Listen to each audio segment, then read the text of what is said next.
खबर ऐसी है कि दिल पर अजीब बिजली सी गिरी है ये खबर सुन के।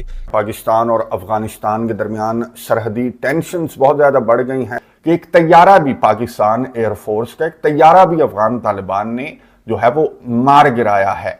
तालिबान जो आए हैं ये तो अभी इस जंग में हिंदुस्तान का साथ दिया है। जो अफगानिस्तान के फॉरेन मिनिस्टर है वो भारत में है और ये देखकर हमारे यहाँ बहुत से लोग जो हैं वो बहुत परेशान हैं। और अफगानिस्तान की जो भारत के साथ मामलात और फिर कराबतदारी, उसका मुस्तकबिल क्या है?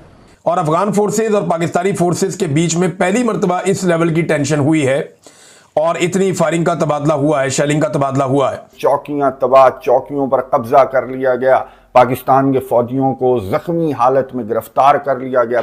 ये 2021 से अफगान हुकूमत के आने के बाद अब तक की सबसे खतरनाक झड़पें करार दी जा रही हैं।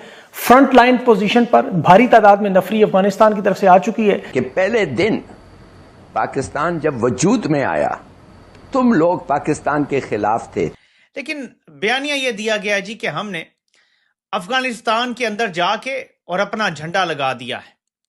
अंगूर अड्डा के पता नहीं मकाम पे हमने जाके अपना झंडा लगा दिया है। एक साहब ने इस वीडियो को देखने के बाद पोस्ट किया कि ये अफगानिस्तान नहीं भाई, ये तो हमारे गांव का गवर्नमेंट स्कूल है जहां बच्चे असेंबली में झंडा चढ़ाते हैं। वैसे मुझे लगता है पाकिस्तान हालत भंग में ज्यादा रहता है। पाकिस्तान के अंदर घुसे और उन्होंने इस चीज को हमला किया और कुछ इलाके को कब्जा। जय हिंद दोस्तों, फनतंत्र में आपका स्वागत है। जैसे कि आपने वीडियो क्लिप में देखा कि अफगानिस्तान के तालिबान हमले से पाकिस्तान का भारी नुकसान हुआ है। तालिबान का दावा है कि वे पाकिस्तान का F-16 विमान को मार गिराया है। एक बार फिर से पाकिस्तान और अफगानिस्तान के बीच तनाव चरम पर पहुंच चुका है। TTP यानी कि तहरीके तालिबान पाकिस्तान आए दिन पाकिस्तान पर हमला करते ही रहता है। पाकिस्तान का यह मानना है कि यह हमला TTP के थ्रू अफगानिस्तान करवाते रहता है, जिसके कारण पाकिस्तान और अफगानिस्तान के बीच हमेशा बॉर्डर पर तनाव बना रहता है। लेकिन यह पूरी दुनिया जानती है कि TTP के लोग अफगानिस्तान के नहीं बल्कि पाकिस्तान का ही एक संगठन है जो पाकिस्तानी गवर्नमेंट से अपना अधिकार मांगता है और नहीं देने पर वह संगठन आए दिन हमला करता है। कुछ दिन पहले ही खैबर पख्तूनख्वा और बलूचिस्तान में TTP के द्वारा हमला किया गया था। इसे हमले को खिलाफ पाकिस्तान ने अफगानिस्तान पर हमला किया। जवाबी कार्रवाई में अफगानिस्तान ने पाकिस्तान को मुंहतोड़ जवाब दिया और उसका एक F-16 विमान गिरा दिया। तो चलिए देखते हैं कि F-16 गिरने के बाद पाक मीडिया का क्या है। लेकिन एक तरफ पाकिस्तान अंदर ही अपने हालात से जो है कह लीजिए कि वो संभालने में नहीं आ रहे, चाहे वो बलूचिस्तान हो, वहां पे BLA वाले बैठे हुए, यहाँ पर KPK में, वहां पे देखें तो जी TTP वाले हैं। और अगर यानी TTP वाले जिनका हमने बहुत सारे नाम और भी रखे हुए, आप लोग जानते हैं फितनउल खारिज, फितनउल हिंदुस्तान। तो जी बिल्कुल इसी तरीके से यहाँ पर जो है वो अब निकल आए हैं TLP वाले। लेकिन इस वक्त जो अफगानिस्तान की तरफ से अटैक चल रहा है उसमें जैसे हमारे यहाँ कहते हैं ना, इमरान खान साहब कहते थे हर बात में इस्लामिक टच देने, तो यहाँ पर हम हर बात में भारत का टच दे देते हैं। तो यहाँ पर भी भारत का टच दिया गया है और कहा यह जा रहा है कि जी ये जो कुछ हो रहा है अफगानिस्तान की तरफ से जो अटैक किए जा रहे हैं उसमें जी भारत का हाथ है और इसमें राह की साजिश है। और यकीनन जो है वो किसी ने कान भरे, मैंने ये फोटो भी देखी है, डॉक्टर जयशंकर कान में कुछ कह रहे हैं, हाँ ठीक है घुसो इनके जाके फटो या जो भी करो बहरहाल, लेकिन इनको मजा चखाओ, ऐसा कुछ शायद उन्होंने कहा। लेकिन खैर अब इसके साथ ही साथ आप जानते हैं कि जो अफगानिस्तान के फॉरेन मिनिस्टर है वो भारत में है और ये देखकर हमारे यहाँ बहुत से लोग जो हैं वो बहुत परेशान है और उनका ये ख्याल है कि ऐसे कैसे, ये तो अफगानिस्तान वाले तो हमारे भाई हैं, अफगानिस्तान को तो हमने आजाद कराया, अफगानिस्तान को तो हमने गवर्नमेंट बना के दी, तो फिर ये भारत से क्यों मिल रहे। खैर जो भी चल रहा है सो चल रहा है सानू की। लेकिन बात सारी ये है कि इस वक्त ये बात भी बहुत ज्यादा चर्चे में है, बहुत ज्यादा बातचीत की जा रही है इस बारे में भी कि क्या एक्सटेंशन जो है वो दे दी जाएगी। मेरा ख्याल है दे दी जाएगी, इसलिए कि अभी तक हमने यही देखा है कि जो भी हमारे आर्मी चीफ आते हैं या जो भी हमारे यहाँ फौज में या कह लीजिए जो मिलिट्री एस्टेब्लिशमेंट होती है उसमें आते हैं, वो आ तो जाते हैं, उसके बाद जाते नहीं हैं। वो कहते हैं कि बस मैं ही काम करूंगा, इतना काम का शौकीन है ना, इतने काम के शौकीन है कि हम क्या बताएं। वरना तो आराम से सर रिटायरमेंट लीजिए, आराम से सिगार पीजिए, गोल्फ खेलिए, घूमिए फिरिए, खाइए पिए, और जो दूसरे आपके बाद आने वाले हैं उनको काम करने का मौका दीजिए कि वो भी जरा बताएं कि उन्हें पाकिस्तान से कितनी मोहब्बत है, वो पाकिस्तान के लिए क्या कुछ कर सकते हैं, क्या पॉलिसीज बना सकते हैं।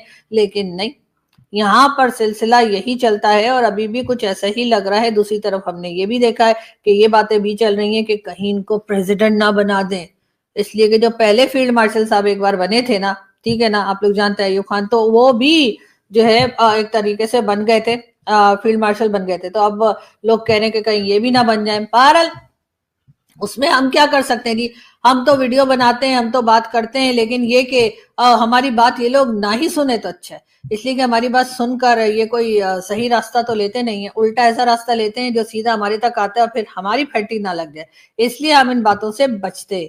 लेकिन साथ ही मैं आपको ये भी बताती चलूं कि इस वक्त जो है वो यकीनन सऊदी अरब जो है वो भी सर पकड़ के बैठा होगा, और खास तौर पे MBS, क्योंकि जाहिर है कि इन्होंने तो पहले ही कहा था कि एक कंट्री पर अटैक दोनों कंट्रीज पर अटैक समझा जाएगा। तो अगर अफगानिस्तान ने पाकिस्तान पर अटैक किया है तो उस वक्त ये अटैक सऊदी अरेबिया पर भी समझा जाए। सऊदी अरेबिया की फौज हमारे यहाँ नहीं आएगी, ऐसा हमारे लोगों का मानना है, ऐसा हमारे लोगों का कहना है कि जी सऊदी अरब अपनी फौज को कहीं नहीं भेजता, तो सऊदी अरब यहाँ भी नहीं भेजेगा, तो हमें उनकी फौज का करना भी क्या है, हमारे पास वैसे ही जरूरत से ज्यादा फौज ऑलरेडी है हमारे पास, तो हमें फौज की जरूरत नहीं है, हमें जरूरत है डॉलर्स की। तो मेरा ख्याल है कि इस वक्त MBS को चाहिए कि वो खजानों का मुंह खोल दें और धड़ाधड़ पाकिस्तान को पैसा दें, कभी किसी बहाने, ताकि हम लोग जो है ना वो यहाँ पर आराम से जो है वो हथियार भी ले सके, और जो हथियार से कुछ पैसे बच जाएंगे तो आपको पता ही है हमारे लोग कॉर्नर के प्लॉट भी ले लेते हैं और इधर उधर छोटी मोटी प्रॉपर्टीज खरीद लेते हैं, तो वो सब कुछ हो जाएगा। ये तुम लोग जो हर वक्त कहते रहते हो ना कि ये जो पैसा आता है सारी दुनिया से मांग के या जैसे भी,